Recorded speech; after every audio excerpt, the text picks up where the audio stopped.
Sahabat literasi, ada yang baru loh. Di sini kita akan membahas tentang titik terluar Indonesia. Ada yang bisa tebak di mana? Yap, benar sekali. Tempatnya ada di Pulau Berhala. Pulau kecil di wilayah terluar Indonesia ini menyimpan keelokan alam yang memikat. Jadi, simak dulu yuk, ada cerita menarik apa aja sih di Pulau Berhala? Dan bagaimana asal-usul penamaan pulau ini? Si berlian terpendam di tanah bertuah.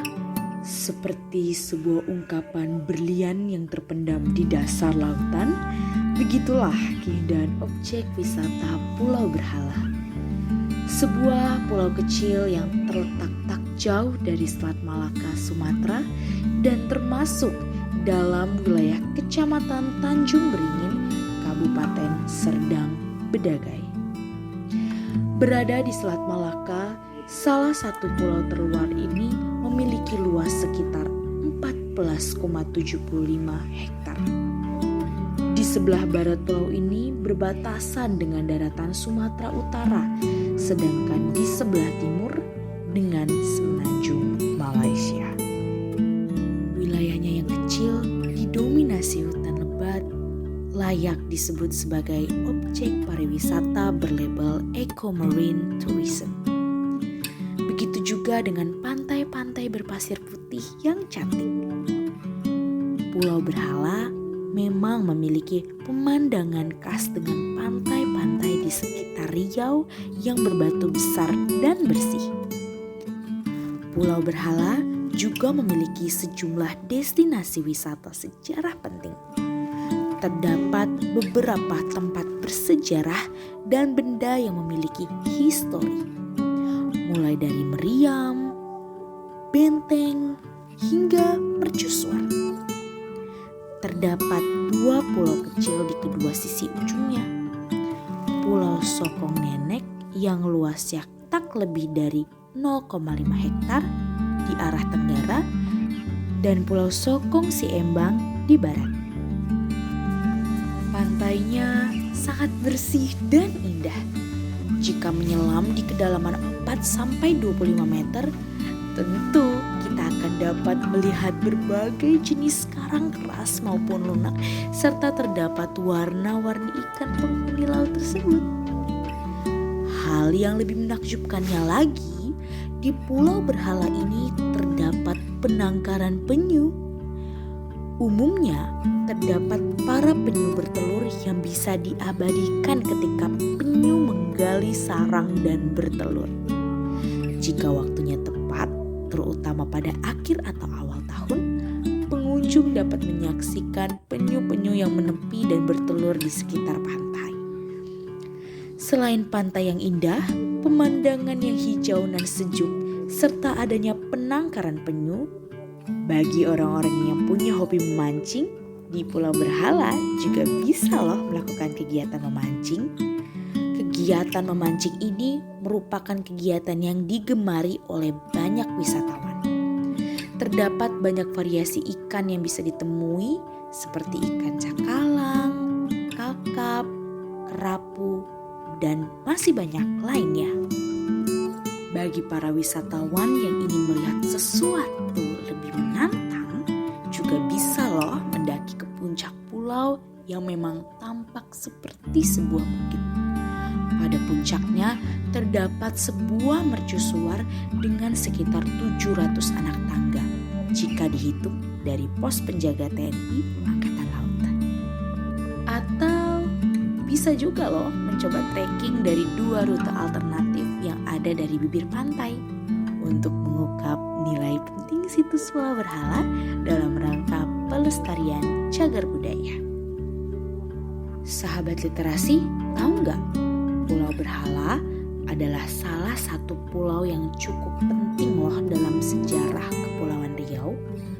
Pulau Berhala sebelumnya pernah dipersengketakan antara pemerintah Provinsi Kepulauan Riau dengan pemerintah Provinsi Jambi terkait status kepemilikan. Kala itu sempat terjadi terjadi perang dingin. Sengketa kepemilikan pulau antar daerah tidak saja berkaitan dengan persoalan hukum, tetapi juga persoalan sosial. Baik Jambi maupun Kepulauan Riau masing-masing berusaha mengklaim kepemilikan.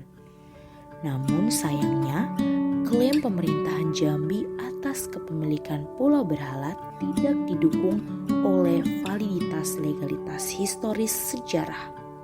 Sebab bukti kepemilikan yang disampaikan Jambi hanya berupa mitos atau legenda dan tulisan artikel di sebuah majalah geografi beserta ensiklopedia di Belanda yang legalitasnya lemah. Keberadaan Pulau Berhala dapat kita temukan loh dalam catatan sejarah. Keberadaan pulau ini dijuluki dengan beberapa nama, antara lain orang Arab menyebutnya Pulau Dajjal, orang Belanda menyebutnya Pulau Afhuts, orang-orang Jerman menyebutnya Pulau Bertail, dan yang terakhir orang-orang Portugis menyebutnya Pulau Perela atau Perela. Selain itu, sebagian pelaut atau nelayan menamakan Pulau Berhala sebagai Pulau Hantu. Keberadaan Pulau Berhala berawal dari catatan Portugis loh sahabat literasi. Pulau Berhala menjadi salah satu pulau yang dianggap penting sebagai pulau yang berada di jalur perdagangan di pantai timur Sumatera dan terhubung dengan Selat Malaka. Makam penguasa Jambi pada masa lalu. Di Pulau Berhala terdapat situs bersejarah penting bagi Provinsi Jambi loh sahabat literasi, yaitu adalah Makam Raja Jambi Datuk Paduke Berhala. Nama raja itulah yang kemudian menjadi latar belakang penamaan Pulau Berhala. Konon, sang raja Datuk Paduke Berhala sangat menyukai keindahan pulau ini. Sehingga saat sebelum ia meninggal, ia berpesan agar dimakamkan di pulau yang sangat dia cintai tersebut. Datuk Paduke Berhala juga merupakan pengembang agama Islam di Provinsi Jambi loh, sahabat literasi. Makam Datuk Paduke Berhala berada pada jarak kurang lebih 150 meter dari jalan setapak di tengah pulau. Tak hanya makam raja, pulau ini juga punya peninggalan sejarah berupa benteng kuno peninggalan Jepang dan meriam peninggalan kolonial Belanda. Aktivitas ekskavasi di Pulau Berhala. Pulau Berhala memiliki fasilitas memadai, tapi jangan berharap ada resort berbintang. Pulau ini cocok untuk yang ingin menikmati sensasi kembali ke alam, berpetualang di pulau terluar Indonesia pada bawah tenda. Pulau Berhala juga dilengkapi dengan beberapa fasilitas seperti pembangkit listrik, gazebo, dermaga kayu, pendopo utama untuk tempat berkumpul atau meeting point. Total ada 16 penginapan atau homestay dan warung makan. Akan tetapi, homestay yang ada tidak menyediakan tempat tidur, jadi pengunjung disarankan membawa sleeping bag sendiri. Transportasi menuju Pulau Berhala. Untuk menuju ke Pulau Berhala dapat diakses dari Bandara Jambi. Kita bisa mencapai Pulau Berhala lewat Kampung Laut atau Nipah Panjang.